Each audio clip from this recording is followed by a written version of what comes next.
प्रेक्षकांनो, मालिकेचा खूपच सुंदर प्रोमो आता आउट झालेला आहे।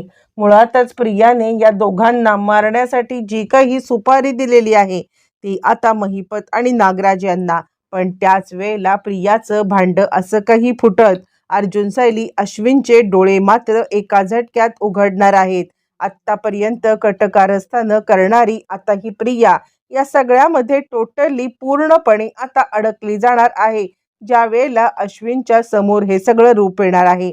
आणि त्यानंतर खऱ्या अर्थाने प्रियाचा आता मात्र हा इकडे पोलिसांच्या स्वाधीन होण्याचा प्रवास सुरू होतो। इकडे आता आपण पाहिलेलं आहे की या सगळ्यामध्ये अस्मिता मात्र आता म्हणजे कुठेतरी तिला आता सचिन आपल्याला फसवतोय या सगळ्याची जाणीव आता व्हायला लागलेली आहे। आणि त्यातच तिला आता इकडे सायली सांगायला लागते, अस्मिताबाई मी तुम्हाला एक सत्य सांगू का, तुम्ही ज्या वेळेला तटस्थ होऊन या सगळ्यामध्ये विचार कराल ना आणि त्याच वेळेला तुम्हाला मात्र आता हे सगळं नीट जाणवेल। सचिन भाऊजी तुम्ही ज्या वेळेला त्यांच्याशी पैसे देता त्यावेळेला तुमच्यासोबत कसे वागतात आणि त्यानंतर आत्ता ज्या वेळेला पैशाचा विषय काढलात की आता बाबांच्या बाबतीत जे काही झालं त्याबद्दल तेव्हा कसे वागतात हा विचार करा। तुम्ही अजूनही त्यांच्याकडे तुमचं डेबिट कार्ड वगैरे असं जर का ठेवलं असतात ना तर कदाचित या सगळ्यामध्ये ते तुमच्याशी गोडगोडच बोलले असते आणि अजूनही पैसे काढतच बसले असते। त्यांना जर का कर्ज फेडायचं आहे तर एकदाच पैसे काढून ते कर्ज का नाही फेडत आहेत? तुमच्या लक्षात येते का त्यांना पैशाची चटक लागली, पैसे खर्च करण्याची चटक लागलेली आहे आणि त्याचमुळे 2 लाख 4 लाख 5 लाख 3 लाख असे पद्धतीने त्यांनी एकूण जवळजवळ 32 लाखाचं ट्रान्झॅक्शन केलंय। तुमच्या इथून तुमच्या ह्याच्यामधून 32 लाख काढताना त्यांनी तुम्हाला सांगायला हवे होते ना कर्ज कितीचं आहे, किती फेडायचे आहेत आणि मग कर्ज जर का फेडायचं आहे तर ते इन्स्टॉलेशन मध्ये का हे सगळं करतायत? यावरती अस्मिता कुठेतरी कुठेतरी या सगळ्यामध्ये विचार करायला लागते। सायली जे काही बोलते आहे ते बरोबर आहे आणि ज्या वेळेला मी आता सचिनला काही विचारायचा प्रयत्न केला तर मात्र तो आता माझ्यावरती चिडलाय। अस्मिताला आता इकडे सायली आता एकच गोष्ट सांगते, अस्मिताबाई मी तुम्हाला एकच गोष्ट सांगेन, तुम्ही समंजस आहात, तुम्ही आता या सगळ्यामध्ये सचिन भाऊजींना एकच गोष्ट बोला की खरं सांगायचं तर आता बाळाच्या भवितव्यासाठी आपल्याला 4 पैसे गाठीला ठेवायला पाहिजेत, त्यामुळे जितकं कर्ज आहे कुणाकडून घेतलेस ते नीट सांग, मी आता बाबांना सांगते आणि तुझं कर्ज फेडून टाकते। असं तुम्ही एकदा जर का बोललात ना आणि त्यानंतर त्यांनी तुम्हाला त्यांचं कर्ज किती आहे काय आहे हे सगळं जर का सांगितलं तर आपण त्यांचं कर्ज फेडून टाकू ना। मी बोलेन ना बाबांशी, मी अर्जुन सरांशी बोलेन, त्यांचं कर्ज एकदाचं फेडलं की त्यांना काही नवीन सुरू करायचंय हा त्यांनी विचार करायला नको का? म्हणजे आता एका बाळाची जबाबदारी त्यांच्यावरती आहे असं म्हटल्यावरती अस्मिताला कुठेतरी हे म्हणणं पटतं आणि सायली खरंच आता मी या सगळ्यामध्ये असा विचार केलाच नव्हता, मला असं वाटते मी सचिनशी या विषयावरती बोलून बघते असं म्हटल्यावरती सायलीचा हेतू कुठेतरी पूर्ण होताना आपल्याला दिसत आणि त्यानंतर मग आता अस्मिता समंजसपणे सचिनच्या इकडे आलेली आहे आणि ती आता सचिनला सांगत आहे, सचिन मी तुला एक गोष्ट सांगू का, जर का या सगळ्यामध्ये तुला खरंच पैशाची गरज आहे ना तर किती पैसे आहेत, किती कर्ज आहे हे तू मला सांग। आपण काय करूया, आपण उधार म्हण किंवा उसने म्हण, आपण या म्हणजे बाबांकडून डॅडांकडून पैसे घेऊ आणि सगळं कर्ज फेडू आणि तुला नवीन काय बिझनेस सुरू करायचंय ते सांग, तुला काय जॉब करायचंय ते सांग, आपण या सगळ्यामध्ये मदत करूया। आता आपल्या बाळाचं फ्युचर सिक्युअर करणं हे आपली जबाबदारी आहे। त्यावरती सचिन सांगायला लागतो, तुला सुद्धा या सुभेदारांचा वारा लागला का, तुला पण माझ्यावरती भरोसा नाहीये का? यावरती ती म्हणते, नाही सचिन तू जर का सांगितलंस ना किती कर्ज आहे तर आता सगळं कर्ज फेडून टाकतील घरचे, फक्त आता तू त्यांना कुणाकडे किती काय सांग, म्हणजे त्यांचा अविश्वास वाटायला नको। आतापर्यंत तू 32 लाख माझ्या अकाउंटमधून काढलेले आहेस ते कुठे भरलेस? असं म्हटल्यावरती मग आता लगेचच तो म्हणतोय, तू काय मला जाब विचारतेस का? ती सांगते, नाही मी तुला जाब नाही विचारत आहे, माझं सुद्धा डोकं चालत नाहीये की काय आहे हे सगळं, मी तुला इतकंच सांगण्याचा प्रयत्न करते आहे की तू या सगळ्यामध्ये आता बाहेर पड।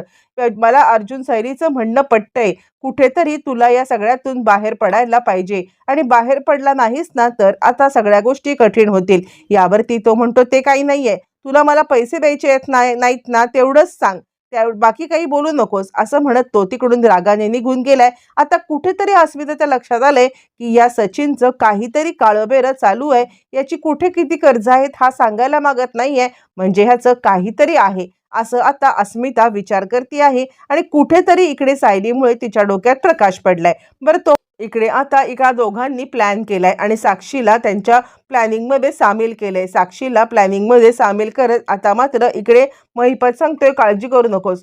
साक्षीने आपल्या माणसांना सुपारी दिलेली आहे आणि आज अर्जुन सायली काही वाचत नाहीयेत. आज ते दोघं जण निघालेले आहेत, ते म्हणजे तन्वीचा पाठलाग करत. अर्जुन आणि सायली हे दोघं जण प्रियाचा पाठलाग करतायत हे प्रियाला चांगलंच माहिती आहे आणि प्रिया त्यांना मुद्दामच हॉस्पिटलच्या इकडे आता घेऊन गेलेली आहे. प्रिया लगेचच कॉल आणि त्यांना सांगायला लागते की माझा पाठलाग करत करत अर्जुन सायली हॉस्पिटलमध्ये आलेले आहेत.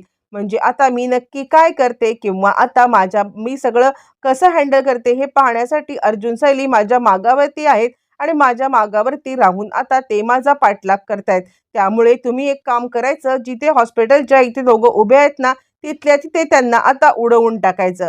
असं म्हटल्यावरती अर्जुन आणि सायली या दोघांना उडवण्यासाठी आता मात्र महिपत आणि नागराज या दोघांनी जी माणसं पाठवलेत ती माणसं सिटी हॉस्पिटलच्या बाहेर येऊन उभी राहतात. आणि त्यानंतर सिटी हॉस्पिटलच्या इथे महिपत नागराजचा एक खबरी माणूस कॉल करतो की हा सर, ते दोघं जण आत्ताच कारमध्ये बसलेले आहेत. आत्ताच्या आत्ता त्यांचा जर का गेम केलात ना तर मात्र आपल्यासाठी खूपच छान होणार आहे. आणि त्यानंतर मग आता महिपत आणि नागराज त्या ट्रकवाल्याला सांगतात की जा, गाडीला चांगलीच धडक दे. आणि धडक देऊन त्यानंतर गाडी आता पूर्णपणे आणि त्यानंतर त्या गाडीला धक्का देण्यासाठी सांगतात.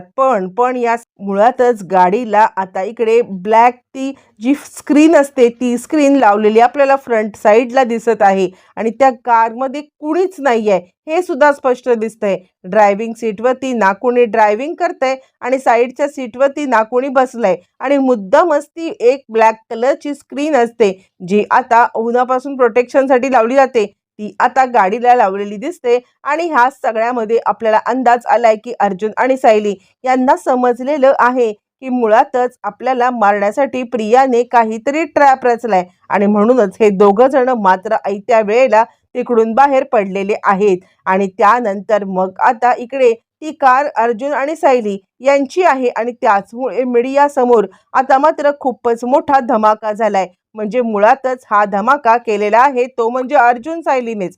या दोघांनीच आता इकडे आपण त्या कारमध्ये असल्याचं भासवत खूप मोठं. आणि त्यानंतर प्रियाचं भांडं फुटण्यासाठी आता मात्र अर्जुनने आपल्याला काहीच झालेलं नाहीये या गोष्टीला रिव्हील केलेलं नाहीये. आणि त्यानंतर मग आता या सगळ्यामध्ये बरोबर रीतीने इकडे आता बातमी पसरलेली आहे की अर्जुन सुभेदार आणि त्यांची पत्नी यांचा दोघांचा अपघात झालेला आहे. कार अपघातात दोघं जण जागीच ठार झालेले आहेत.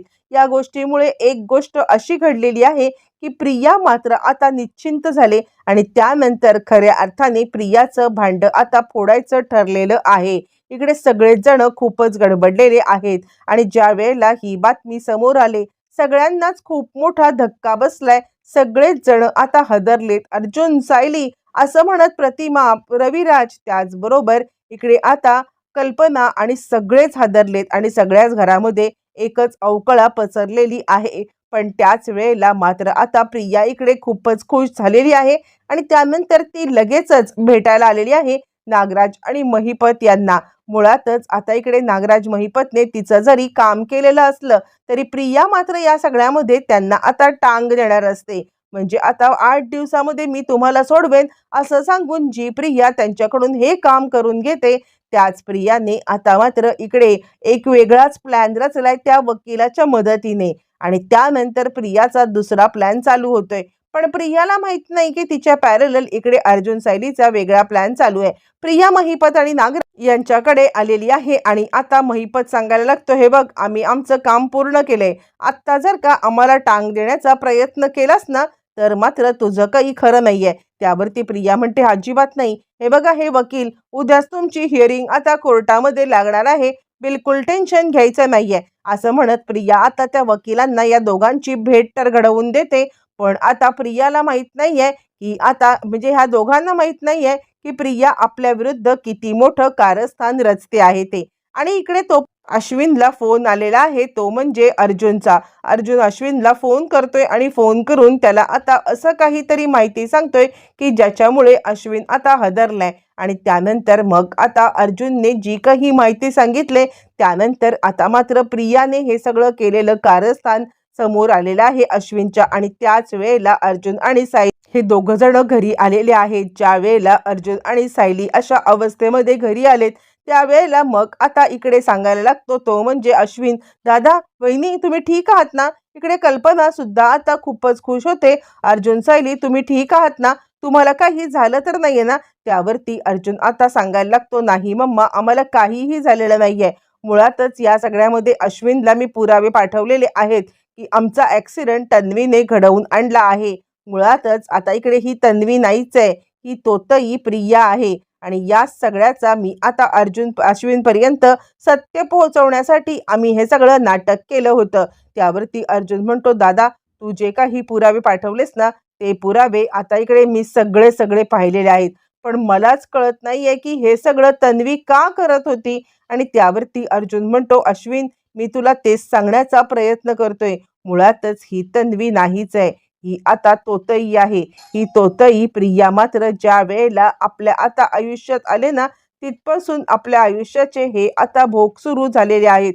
काहीच म्हणजे आपल्या घरामध्ये जी काही कारस्थानं होत आहेत त्याला सर्वस्वी कारणीभूत ही प्रिया आहे. असं म्हटल्यावरती आता इकडे अश्विन सांगायला लागतो, दादा काळजी करू नकोस, मला सगळं सत्य समजलंय. मी आता तुझी साथ देणार आहे. मुळातच अर्जुन आणि यांनी ज्या वेळेला आपला अपघात होतोय त्याच वेळेला अश्विनला प्रियाचा पाठलाग करायला सांगितलेला आहे. आणि त्यामुळे त्यामुळे ज्या वेळेला आता मात्र इकडे प्रिया, महिपत आणि नागराज यांना भेटायला गेले त्यावेळेला अश्विनने तिचा पाठलाग करत तिला या सगळ्यामध्ये रंगेहात पकडलेला आहे. पण या सगळ्यामध्ये तिच्या आता समोर आलेला नाहीये, कारण आता अर्जुन सायली यांच्या प्लॅनमध्ये तो सामील होणार आहे. आता नक्की अर्जुन सायली हे काय प्लॅन करणार आणि त्यामध्ये अश्विन आता कशी मदत करणार, प्रियाला रंगेहात पकडण्यासाठी ह्या दोघांनी मिळून काय डाव केलाय, येणाऱ्या भागामध्ये सगळं आपल्याला पाहायला मिळणार आहे.